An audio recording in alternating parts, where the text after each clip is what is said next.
दिन है। मल्लिकार्जुन खड़गे जी नॉन गांधी परिवार से जो है अध्यक्ष बने हैं। चलो तो आपको बहुत बहुत शुभकामनाएं। जी बहुत बहुत धन्यवाद।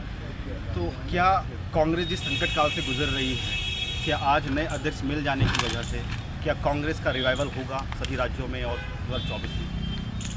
देखिए, जो बात कह रहे हैं रिवाइवल की, तो पहले तो मैं आपको क्लियर कर दूं कि इस देश में दो तरह की विचारधाराएं हैं। एक विचारधारा को जनता ने खूब जिया, 50 साल 55 साल गांधीवादी विचारधारा का देश में शासन रहा। कांग्रेस ने देश के लिए बहुत कुछ किया, लेकिन होता क्या है साहब, ज़्यादा मीठा डायबिटिक होता है। लोगों को ये लगने लगा कि कांग्रेस से बेहतर भी कोई और पार्टी है जो कांग्रेस से बेहतर कर सकती है, तो लोगों ने दूसरी विचारधारा को मौका दिया। और जो दूसरी विचारधारा की पार्टियां सत्ता में आईं, तो पहले वो नेहरू, गांधी और कांग्रेस को कोसते हुए काम करती रहीं। लेकिन तकरीबन आप देख लो, पिछले 4 साल से 2019 से जब से मोदी जी दोबारा प्रधानमंत्री बने हैं, तो मोदी जी के दोबारा प्रधानमंत्री बनने के बाद से एक अलग नफरत की राजनीति का दौर शुरू हो गया है। तो अब जनता को कहीं ना कहीं ये लगने लग गया है कि जो कांग्रेस की विचारधारा थी वो देश के लिए ज़्यादा बेहतर थी। कांग्रेस हमेशा हर जाति को, हर वर्ग को, हर संप्रदाय को साथ लेके चली है। गरीब, अमीर, मध्यम वर्ग सबके लिए कांग्रेस ने कुछ ना कुछ किया है। मौजूदा सरकार सिर्फ बड़े बड़े पूंजीपतियों के लिए काम कर रही है। तो हमारा जो विरोध है वो इसी व्यवस्था से है, जो सामंतवादी व्यवस्था मौजूदा सरकार लगा रही, तो हमारा इसी के लिए विरोध है। और खड़गे साहब अब अध्यक्ष बने हैं। जैसे लोगों की शिकायत रहती थी कि गांधी परिवार से इतर अध्यक्ष होना चाहिए, तो लगभग 6वीं बार इस बार चुनाव हुआ है 137 साल के इतिहास में, और खड़गे साहब को अध्यक्ष मनोनीत किया गया है, निर्वाचित किया गया है। तकरीबन 9000 में से 8000 वोट खड़गे साहब को मिले हैं। और निश्चित तौर पे ये एक बहुत अच्छा और सकारात्मक संदेश जनता को जाएगा। एक दलित चेहरा जो है वो अध्यक्ष बना है, बाबू जगजीवन राम के बाद दूसरा दलित चेहरा अध्यक्ष बना है। और खड़गे साहब का तकरीबन 51 साल का एक लंबा राजनीतिक तजुर्बा है, जिसमें उन्होंने छात्र राजनीति की है, यूनियन की राजनीति की है, ब्लॉक अध्यक्ष रहे हैं, ब्लॉक लेवल से काम करते करते वो केंद्रीय मंत्री तक रहे, और अभी मौजूदा समय में वो राज्यसभा के नेता प्रतिपक्ष है। तो निश्चित तौर पे उनके तजुर्बे का जो लाभ है वो कांग्रेस पार्टी को मिलेगा।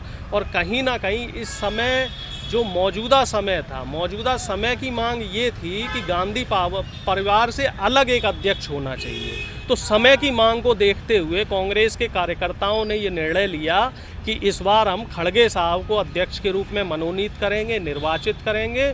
और जिस तरीके से खड़गे साहब ने एक संदेश दिया है, तो कहीं ना कहीं जो देश का एक बहुत बड़ा तबका है, जो 80-85% तबका है, बहुजन तबका, तो उसके लिए बहुत ही सकारात्मक संदेश है। कांग्रेस ने बहुजनों के लिए अब जो रास्ते हैं वो कहीं ना कहीं खोल दिए हैं, जिन पे पहले जो बीजेपी आईटी सेल द्वारा जो एक भ्रम फैलाया गया था कि एक बैरियर लगाया जा रहा है। बहुजन समाज का एक विकल्प होता था, बहुजन समाज पार्टी, जो काशीराम जी लेकर के आए थे। पिछले चुनाव में जो यूपी का हुआ, तो वो सिमट सी गई है, वो बहुजन कैंपेन कह लें या बहुजन जो मूवमेंट है, बहुजन आंदोलन, जो बहुजन मूवमेंट था, उसको कहीं ना कहीं एक चोट लगी, क्योंकि एक सीट पर वो सिमट कर रह गई है वो पार्टी, बहुजन समाज पार्टी। तो एक वैक्यूम क्रिएट हुआ है यूपी के अंदर। तो क्या कांग्रेस में वापस लौटेंगे दलित भाई? देखिए, कांग्रेस के साथ साथ इस पूरे देश में इस समय बहुजनों की राजनीति में एक बहुत बड़ा वैक्यूम है। बीजेपी ने SC ST OBC को ठगा है, आरक्षण के नाम पे ठगा है, निजीकरण के नाम पे ठगा है। सरकारी पद आप देख रहे हैं, तकरीबन 1.5 करोड़ से ज़्यादा सरकारी पद खाली हैं। और निजीकरण को जिस तरीके से मौजूदा सरकार बढ़ावा दे रही है, वो कहीं ना कहीं बहुजनों के हकूक़ और जो उनके मौलिक अधिकार हैं उनको चोट लगाने का काम कर रही है। शिक्षा के क्षेत्र में अगर हम बात करें तो शिक्षा महंगी हो गई है। IIT की फ़ीस जो 2014 से पहले 15,000-20,000 रुपये हुआ करती थी, अब इस समय वो 1.5 से 2 लाख रुपए फ़ीस हो गई है। मेडिकल की आप देख लो, प्राइवेट कॉलेजेस में 4 से 5 लाख रुपए एक साल की फ़ीस हुआ करती थी, वो अब 15 से 25 लाख हो गई। यानी कि कम से कम 400 से 500% फ़ीस में इजाफा किया गया है।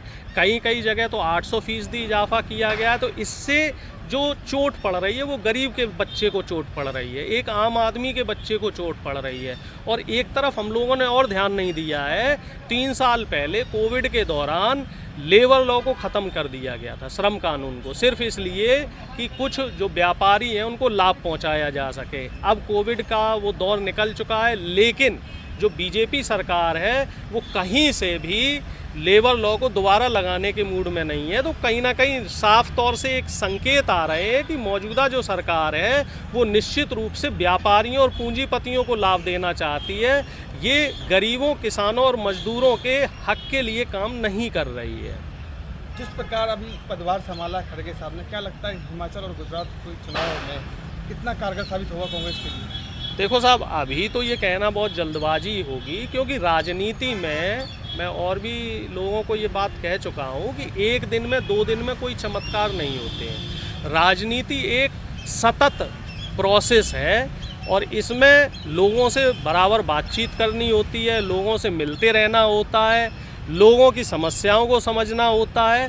तो ये कहना कि साहब खड़गे साहब ज्वाइन कर लिए हैं और एकदम से कोई बहुत बड़ा चमत्कार हो जाएगा, इसमें समय लगेगा। जो कांग्रेस पार्टी की, हमारी पार्टी की जो रणनीति है वो 2024 को लेकर रणनीति बनाई जा रही है।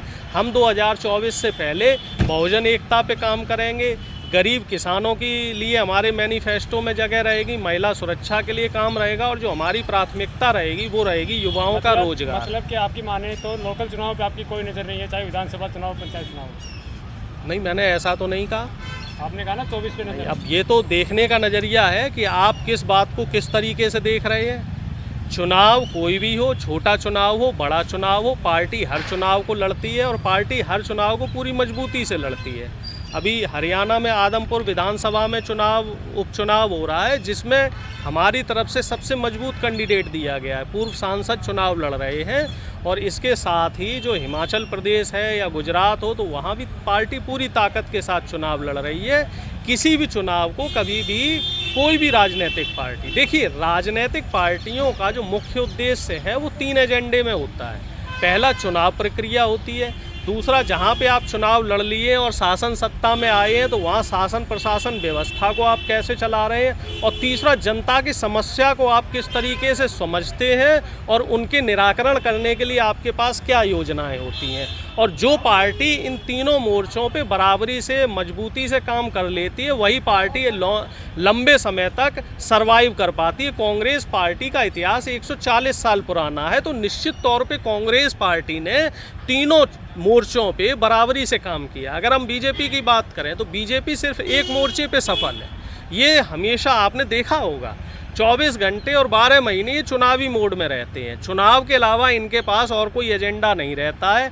ना तो ये युवाओं के रोजगार पे काम करना चाहते हैं, ना ये शासन प्रशासन व्यवस्था की तरफ इनका कोई ध्यान है, और ना ही ये जनता की मूलभूत जो समस्याएं हैं उन पे इनका कोई ध्यान केंद्रित हालातों को है। देख के तो ऐसा लगता है कि 140 साल पुराना आपने इतिहास बताया, कांग्रेस इतिहासों में ही सिमट के रह जाएगी। बिल्कुल साहब, कई बार ऐसा हुआ है कि लोगों को ऐसा लगा है कि कांग्रेस अब ख़त्म हो गई। जब 70 का दशक था उस समय कांग्रेस के 2 टुकड़े हो गए थे। मोरारजी देसाई जी ने अलग पार्टी बना ली थी, इंदिरा गांधी जी ने अलग पार्टी बना ली। लोगों को लगा कि अब कांग्रेस इतिहास की बात हो जाएगी, लेकिन उसके बाद फिर कांग्रेस ने बाउंस बैक किया, क्लियर मैंडेट के साथ सरकार बनी। उसके बाद राजीव जी का निधन हुआ, पीवी नरसिम्हा राव साहब प्रधानमंत्री बने, और उसके बाद जब कांग्रेस सत्ता से गई, 1996 का समय है, उस समय फिर से ये लगने लगा। एनडी तिवारी जी ने भी उसी दौरान, पार्टी के 2 हिस्से हुए थे, एनडी तिवारी जी ने अलग कांग्रेस बना ली थी, तब फिर से ये लगा कि कांग्रेस ख़त्म हो गई। देखिए, कांग्रेस मूल तरीके से हम ये समझ सकते हैं एक राजनीतिक पार्टी ना होकर एक विचारधारा है।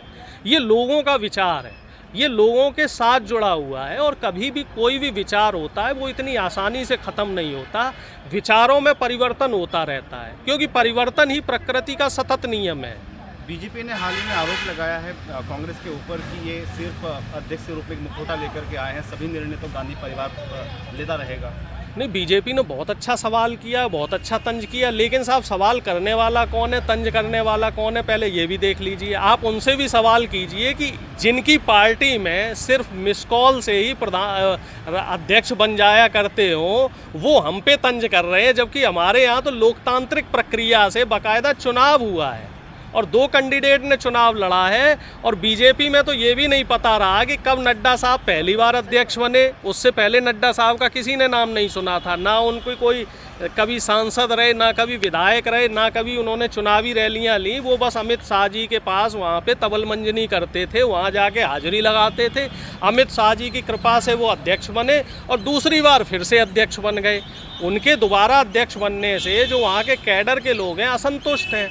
और अभी उत्तर प्रदेश की भी एक घटना देख लो, एक विधायक ने अभी इस्तीफा दिया है, 2 दिन 3 दिन पुरानी घटना है, और उनका साफ तौर पे कहना है कि उत्तर प्रदेश में बहुजनों के साथ SC ST और OBC का जो आरक्षण है इसके साथ खिलवाड़ हो रहा है, नौकरियों में घोटाले हो रहे हैं। और उनका ये भी दावा है कि वो 20 विधायक और ऐसे असंतुष्ट हैं जो SC ST OBC कम्युनिटी से आते हैं, जो बीजेपी की कार्यप्रणाली से इस समय खफा है और वो भी इस समय इस्तीफा देना चाहते हैं। तो भारतीय जनता पार्टी में भी इस तरह की बहुत सारी घटनाएं हैं और बहुत बड़ी बड़ी घटनाएं हैं, लेकिन कभी भी इस पर चर्चा नहीं होती है क्योंकि मीडिया की तरफ ये चीज़ें नहीं जाती है। जो मेन स्ट्रीम मीडिया है वो इन चीज़ों को दिखाने से डरता है। एक आखिरी सवाल आपसे पूछूंगा। मैं कैमरे के पीछे बहुत लोगों से मिला हूँ, कांग्रेस कार्यकर्ताओं से मिला हूँ। वो ये कहते हैं कि कांग्रेस, ऐसा कोई गांव नहीं होगा कि जहाँ पे कांग्रेस के चाहने वाले ना हो, कि कांग्रेस में एक विशेष वर्ग है कार्यकर्ताओं का कि जो सड़क पे काम करता, ज़मीन पे काम करता है, कि जब उनसे कोई सीधे बात करने को तैयार नहीं होता है, उनसे कोई फीडबैक लेने को तैयार नहीं होता है। जब कोई टिकट बंटवारे की बात आती है या पार्टी में कोई संगठन के पद की